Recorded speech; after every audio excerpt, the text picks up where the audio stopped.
Owning a lot of Jasmcoin, um, I feel as though you have extremes on both sides. What do I mean? Is that you have people that absolutely love it and absolutely hate it. We'll give you every reason to why they hate it, and never a reason to why they love it, and we'll give you all the reasons to why they love it and never a reason to why they hate it. I like to be in the middle. I like to talk about the negative things, the positive things. I like to talk about all of that stuff. Now, do I love the position? Yes. Will I always support what it is? Yeah, I banked on it. I believe that um, this is going to be usable. It's going to have a bigger use case, and the more partnerships that we see, the more right that I am. But I also know that there are some things behind it that just maybe don't make a lot of sense. Um, but still, right?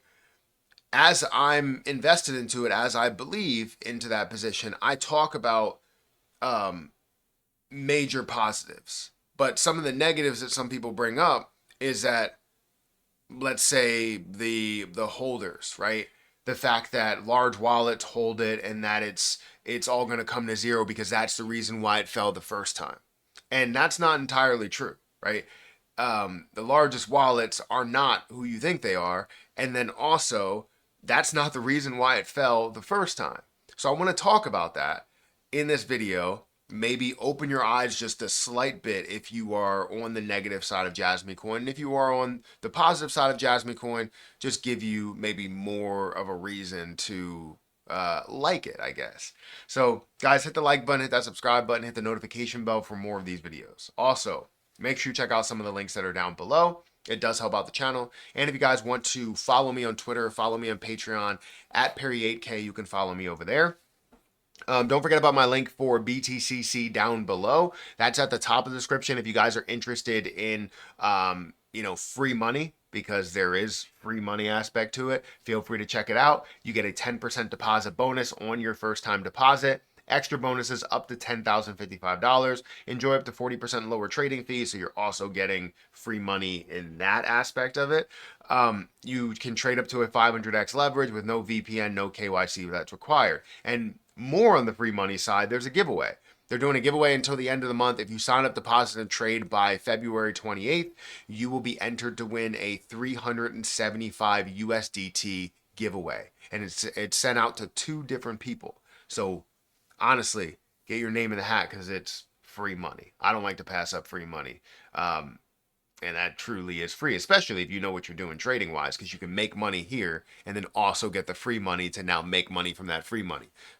That's just amazing. It's a cherry on top, icing on the cake, all of that stuff. But anyways, Jasmcoin.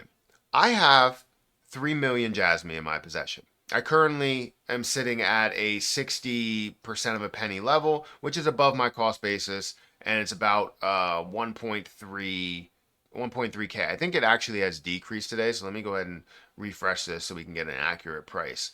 It still is sitting at about 59 percent of a penny.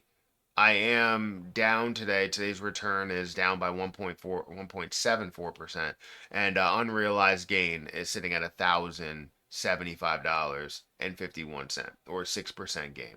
My average cost base is 56% of a penny, while this is 5% of my portfolio. Again, I've been very positive on Jasmine. Um, because I look at all the things that they're doing. I look at the partnerships. I look at the conversations. I look at the holders, the growth in holders, and I look at the amount that I can get and where it stands, where it stood. It was a no-brainer, right? It was a sleeper play as it was on the second and third page, and it just made sense to be a part of that as we see that growth. It was once on the first page. We saw it at a multiple $1 billion market cap, and it had a lot of hype with honestly $1 billion worth of volume for, I believe, 2 days straight. Fantastic to see that. But there's also some negativity behind it. People like to claim that Jasmcoin doesn't have as much news or have many executives or people at the top that are talking about it, that are mentioning the different things that they're doing on the roadmap. And that is true. I think that is a huge flaw in Jasmy is to not have constant mentions about what's going on, what you're doing, the processes of those things. We want to see that, especially as Jasmcoin investors. But people that are not investors want to see that you have consistency in what's going on for sure. I don't see that as I don't see that as anything that I will go, okay, this is a huge red flag and I'm not going to own this position or I'm going to sell all my Jasmine coin, because there's a lot more going for it that is positive. And just because they don't give out a lot of news or anything that's happening doesn't mean that something is not happening, right? Maybe they like only the major stuff that's going on.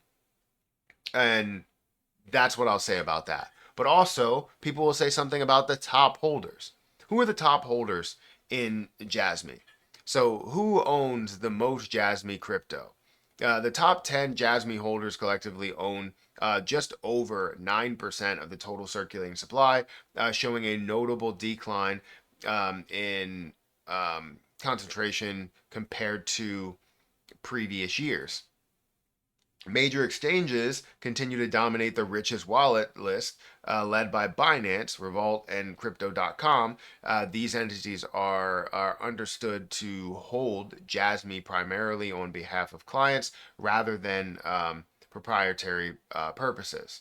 So if you look at it, as of November 13th, 2025, the largest known Jasmy coin holders, you have Binance is at the top. Yes, you do have some open wallets, but you have Revolt, you have Crypto.com 16 and 22, which hold a quantity of 1 billion here, 1 billion here. So let's just say it's about 2 billion there. Revolt holds 1 billion, and then you have Binance that holds 4.2 billion.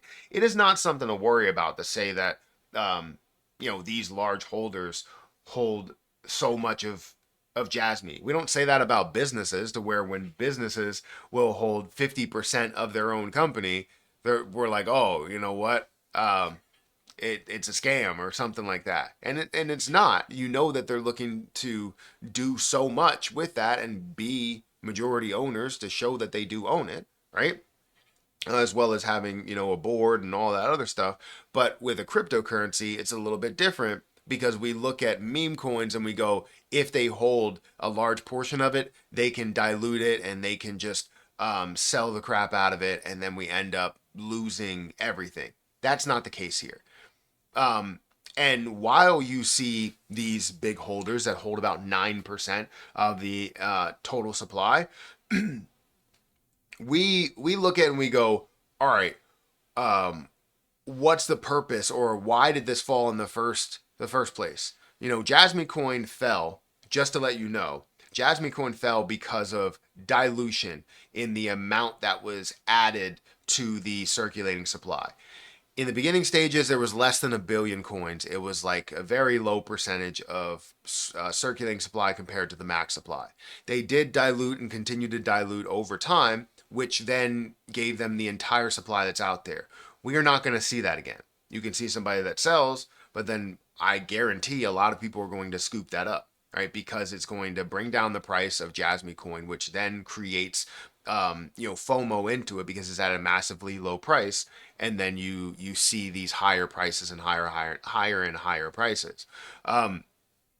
So to say that top wallets are the reason why Jasmy coin fell, no, it was dilution, and I accounted for that. I didn't invest in the Jasmy coin until it was fully diluted, and then once it was fully diluted, I found my entry point. Now, most of the people that are saying this are the people that actually held Jasmy coin in the beginning when it was at multiple dollars, and they got diluted over time. And I said this, if you would have came to my channel and asked me about Jasmy coin, which people did, they said, what's your opinion on Jasmy? And I said, I like what it stands for. I like the popularity. I like the conversation. The only thing I don't like within that position is the amount of supply that is out there, which was less than a billion, and seeing that you have a large chance of heavy dilution, meaning that if I put $1,000 in there, there is a large chance that might not be worth $1,000 in the near future. So I said, I'm going to wait for the dilution. Whenever that does happen, I will get into Jasmy, because I like everything else that it stands for. And that's exactly what I did. So again, just because you hear negativity that's out there doesn't mean that it's the end of the world for Jasmcoin.